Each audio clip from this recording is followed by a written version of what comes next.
You know how like Spotify and other music streaming companies do these listening wrapped or whatever the case is? Well, not only did I already do a reading wrapped to recap my reading in 2025, but I am here today to do a money wrapped, and then I also think I am going to do a planning wrapped and like some other wrapped types of things in my head. We'll see how this goes. Without further ado, let's go ahead and get into it. Hello everyone, welcome back to my channel, or welcome if you are new. In today's video, we are going to be wrapping up 2025 finances. So I have about 10 different categories that we are going to discuss, and I'm just going to share with you how 2025 went and then how 2026 is shaping up to go, or how I would like 2026 to go. Let's start with talking about income. Of course, we are six-figure earners. I say of course because if you are a subscriber of mine, then you know that already. So that doesn't come as a surprise, but I don't share our total income ever because I am into putting bits and pieces of my business online, but I refuse to put other people's business online, my husband included. So I just don't share it for that reason. However, I can tell you our average monthly income, which I normally share our monthly income roundabout anyway on a month to month basis. So that is no surprise, but our average monthly income for 2025 was $7,583.48. We had a total of 12 income streams. This does not include any business stuff. So just FYI, we're just talking about the personal side of things. I do have a social media business and my husband has some side hustles. I also have a financial social work business, but I am just talking about our personal stuff in this video. So we had 12 sources of income to include my full-time job, my husband's full-time job. We actually got a tax refund. My husband got a scholarship from his college where he is getting a master's degree, and some other sources of income, but they were pretty much just like random sources of income. Our highest earning month technically was August, and we brought in $14,506.27. And our lowest earning month comes as no surprise. It is the month when I am paid only once, which significantly impacts our income. And we earned in January $4,554.63. Now let's talk about where our money went. Our top spending category technically would be bills, obviously. I mean, I would love to not say that that was our top spending category, but it was, and our bills take up a decent portion of our monthly income.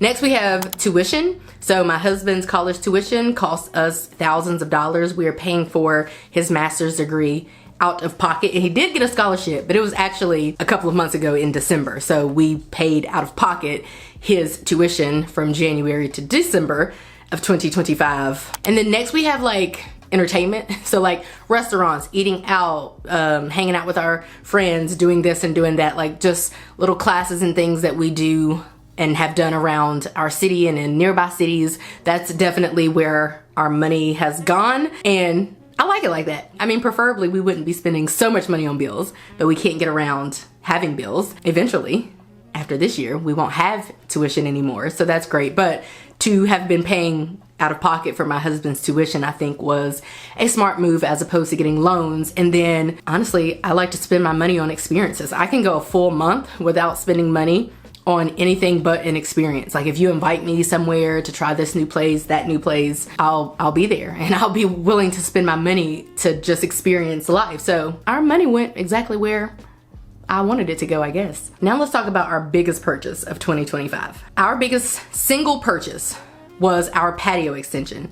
That was an even $4,000. We extended our patio simply because we wanted to.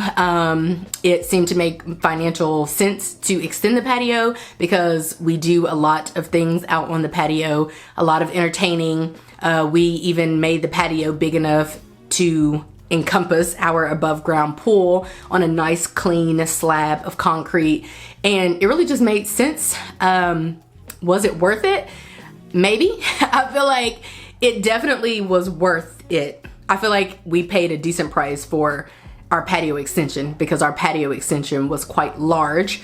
I don't know that we needed to do it last year necessarily, or if doing it last year really helped to catapult our happiness or whatever in any type of way, but it definitely was worth it, I would say. Next, let's talk about our best financial decision of 2025. I think our best financial decision was replying to this scholarship inquiry back in November, my husband received an email to his school/college email, and basically somebody was asking if he wanted a scholarship. And we thought it was a little strange, but I mean, we fact checked the email and looked into it. It was definitely like a real email from a real person. So he didn't respond until a month later, and he said, sure, I'm interested in a scholarship. And literally maybe a week later, we got a check in the mail for thousands of dollars. And the cool thing is that money did pay for his tuition that we just paid in January of 2026. And hopefully, I think he only has 3 classes left. Hopefully it will cover the cost of those other 3 classes as well. So it will pay for his final year of getting his master's degree, which of course we work full time. So he has been getting it, you know, at like a part-time rate type of situation. So it has taken a few years. So that's probably our best financial decision, and that's how it has helped our finances. On the contrary, we have to talk about our worst money decision of the year, and I think that was transferring money from our joint brokerage account. Now, it had to be done because we needed the funds from there, which is the whole purpose of it. So it had to be done. There was no way around it unless we wanted to be in debt, which why would we do that if we have money? And there's no fee to transfer money from your brokerage account or anything like that. And we always kind of viewed it as like, not like an emergency fund, but if push ever came to shove, we would access those funds if needed. So we did transfer money from our brokerage account.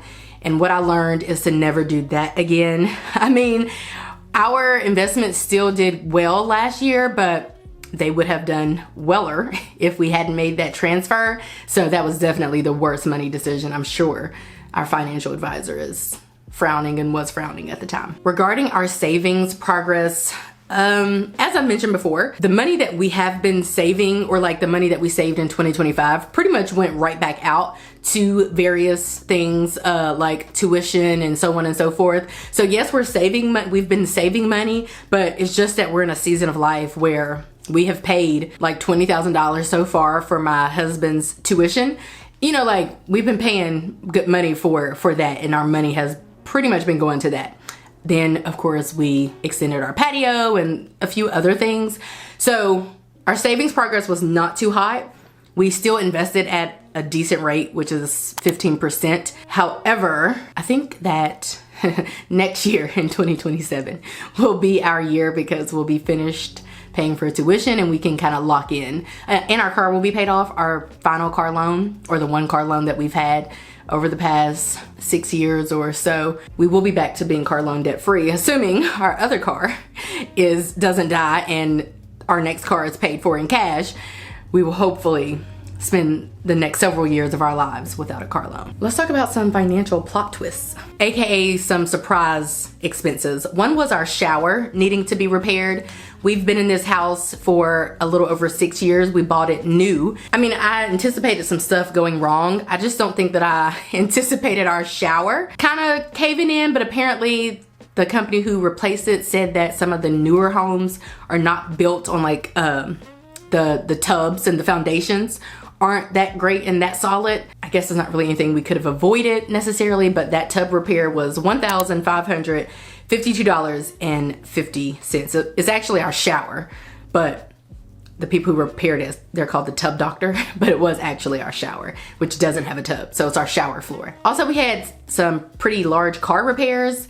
I don't even know which car it was, but during 1 month of last year when I was reviewing our expenses, at one single time, we paid $660.63 for some kind of car repair. So that's a lot. And then also we went on our annual summer vacation with our cousins for our annual cousins trip and our cruise. We probably made a deposit of a minuscule amount. Normally Carnival is down for like a $50 deposit, but at any rate, when we were paying it off, it was $1,010. So just in those expenses alone, we're not talking about the oil changes and all these other types of smaller expenses. That's already like $3,000 on top of the tuition, on top of the patio and all that. So you can see where our money went. Let's talk about the budgeting system that I use. Of course, I use Notion. Notion is life. Notion houses our annual budget and our monthly budget. In the monthly budget tracker, I am keeping up with our financial tasks, goals, and to-dos for any specific month. Also our income and our expenses, which is where I was able to pull all of this information. So Notion was life. I also rediscovered Fudget. So I was using a very old version of Fudget and I didn't know that. So I reached out to the owner of Fudget, who I actually am cool with because we have like semi-collaborated over the years. I asked him what was going on with my Fudget because I updated it and it went crazy. And he was like, actually, the whole app has been upgraded and revamped and has been for like 2 years. And I don't even know how you've been able to access the old Fudget. So I upgraded to the new Fudget and oh my God, Danny did his big one. Fudget is fire, even better than what it was before. So I like using Fudget to keep up with like short-term budgets. As an example, I am currently, along with my husband and 7 friends, doing another budget or low buy, low spend challenge for March. And I'm keeping track of my like monthly spending in there. So I use it for things like that. Love it. I also started the year by using an Excel spreadsheet. I have a spreadsheet that I update every year, and it is an overview of all of our expenses for the entire year. So I can look at that and see how much we're on track to save or put towards debt or earn or whatever. And so I really just referenced that at the beginning of the year, but it gave me a good picture of what our finances were going to look like. So that was a good resource as well. Let's talk about my top money lessons from 2025. One of my lessons is that we need to start saving for a new car. At some point, the car that my husband drives is going to give out. We did put a lot of money into it, I feel like maybe 2 years ago. I think it even got like a new engine and a bunch of stuff. So like in theory, it might last a few more years, and he doesn't drive it far, really, just to work and back.